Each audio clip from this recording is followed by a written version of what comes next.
کہ لوگ قبر کے معاملات کو اور قبر کی زندگی کو بہت ہلکا لیتے ہیں اور اس کے حوالے سے لوگوں کی اویئرنیس اور لوگوں کی معلومات بہت کمزور ہوتی ہے۔ دیکھیے آپ نے فرمایا کہ شرعاً حکم یہ ہے کیا ہے، تو شرع کا جو تقاضا ہے اور شرع کی جو بنیاد ہے، اساس ہے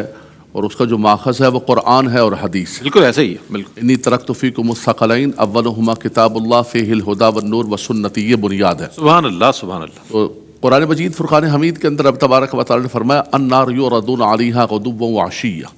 فرمایا کہ صبح و شام ان پر جو ہے وہ آگ کو پھیرا جائے گا اور آگ ان پر پیش کی جائے گی۔ اللہ، مفسرین کرام نے فرمایا کہ اس سے مراد قبر کا عذاب ہے۔ اللہ اس کے بعد آخرت کا عذاب کا ذکر کیا جا رہا ہے کہ سور پھونکا جائے گا، اللہ تبارک و تعالیٰ کی بارگاہ کے اندر پیش کیا جائے گا۔ اسی طرح فرمایا کہ وَمِن وَرَائِهِمْ بَرْزَخٌ إِلَىٰ يَوْمِ يُبْعَثُونَ، فرمایا کہ ایک برزخ درمیان کی جو کیفیت ہے، ایک انسان کی زندگی ہے، ایک روز قیامت ہے مالک یوم الدین، ایک درمیان کا جو درمیان کا حصہ ہے وہ ہے برزخ اور وہ ہے قبر۔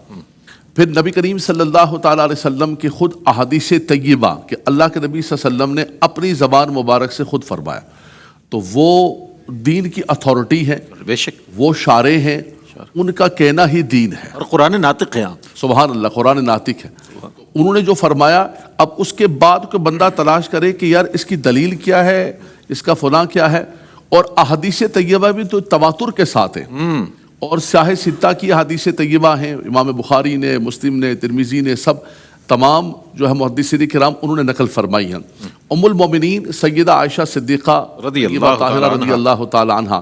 آپ نے اللہ کے نبی صلی اللہ علیہ وسلم سے پوچھا کہ یا رسول اللہ کیا عذاب قبر ہوتا ہے، اور عذاب قبر کے حوالے سے آپ نے فرمایا کہ بالکل عذاب القبر حق، اللہ، فرمایا کہ عذاب قبر بالکل برحق ہے۔ آپ فرماتی ہیں کہ اس کے بعد میں نے دیکھا کہ اللہ کے نبی صلی اللہ علیہ وسلم نماز کے بعد دعا کے اندر خاص طور پر جہاں دوسری چیزوں سے پناہ مانگتے تو یہ بھی پناہ مانگتے کہ اللہم انی اعوذ بک من عذاب القبر۔ اللہ، یہ اللہ کے نبی صلی اللہ تعالیٰ علیہ وسلم کا اپنا معمول ہے کہ حضور علیہ السلام نے، تو اس سے پتہ چلا کہ عذاب قبر ہے تو اس سے پناہ مانگی جا رہی ہے، بالکل۔ اور عذاب قبر ہوگا یا نہیں ہوگا اس کے حوالے سے خود اللہ کے نبی صلی اللہ علیہ وسلم نے بیان فرمایا۔ سیدنا عثمان غنی رضی اللہ تعالیٰ ذو النورین، آپ کبھی قبرستان کے پاس سے گزرتے، صحابہ کرام ساتھ تھے، ایک مرتبہ آپ ایک قبرستان کے پاس سے گزر رہے تھے اور آپ وہاں پر رک کے، ایک تازہ قبر تھی اور اتنے زیادہ روئے کہ آپ کی داڑھی مبارک جو ہے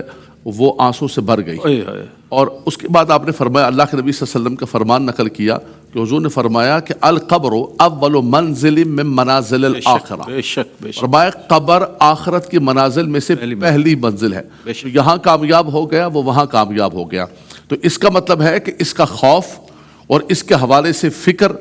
پھر اللہ کے نبی صلی اللہ تعالیٰ علیہ وسلم نے خود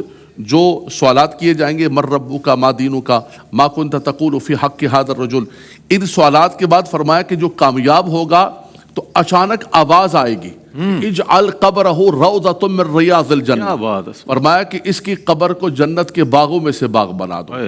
جنتی ہوائیں، جنتی بچھونا، جنتی فضائیں، اور خدا نخواستہ جو جواب نہیں دے سکے گا تو فرمایا کہ اس کی قبر جہنم کے گڑھوں میں سے گڑھا بن جائے گی۔ حضور نے فرمایا کہ تمہاری قبر یا تو جنت کے باغوں میں سے باغ ہے یا جہنم کے گڑھوں میں سے گڑھا ہے، صبح قیامت، بالکل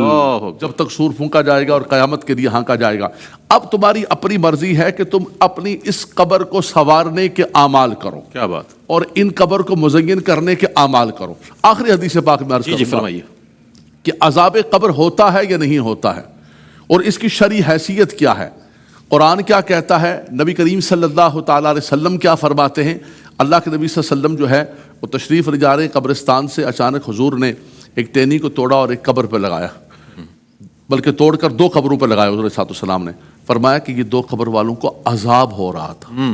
یہ اللہ کے نبی صلی اللہ علیہ وسلم خود فرما رہے ہیں۔ اب یا تو پھر آپ ایسا کر لیں کہ آپ یہ اپنا فائنل کر لیں کہ آپ اللہ کے نبی صلی اللہ علیہ وسلم کو حاکم اور شارع مانتے یا نہیں مانتے۔ قرآن تو کہتا ہے فلا وربک لا یؤمنون حتی یحکموک فیما شجر کیا بات ہے، سبحان اللہ، فرمایا وما ینطق عن الہوی ما آتاکم الرسول فخذوہ، فرمایا رب تبارک و تعالیٰ نے ان کو جو ہے مالک شریعت بنائے، وہ فرما رہے ہیں کہ میں نے خود دیکھا عذاب قبر ہو رہا ہے، میں نے یہ تازہ ٹینیاں رکھی ہیں، فرمایا کہ عذاب قبر ان کو کسی بہت بڑی وجہ سے نہیں، فرمایا ایک چغلی کیا کرتا تھا اللہ اور ایک پیشاب کے قطرات سے نہیں بچا کرتا تھا۔ اوہ، تو رئیس بھائی، یہ قرآن مجید فرقان حمید کی آیات طیبات اور یہ اللہ کے نبی صلی اللہ تعالیٰ علیہ وسلم کی احادیث متواترہ، تواتر کے ساتھ جو سیاہ ستہ کی احادیث طیبہ ہے۔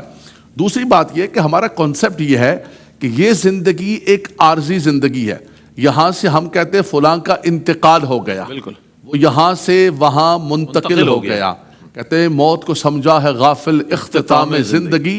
ہے یہ شام زندگی صبح دوام زندگی۔ کیا بات، کیا بات۔ فرمایا کہ یہاں سے ایک زندگی کی شام ہو رہی ہے اور ایک دائمی ابدی زندگی کا آغاز ہو رہا ہے، وہ قبر کی ہو یا میدان معاشر کی ہو یا اس کے بعد بار بار قرآن نے کہا خالدین خالدین فیہا ابدا، تو یہ یہاں سے اس کا آغاز ہوتا ہے۔ وہ آخرت کی منازل میں سے پہلی منزل قبر ہے۔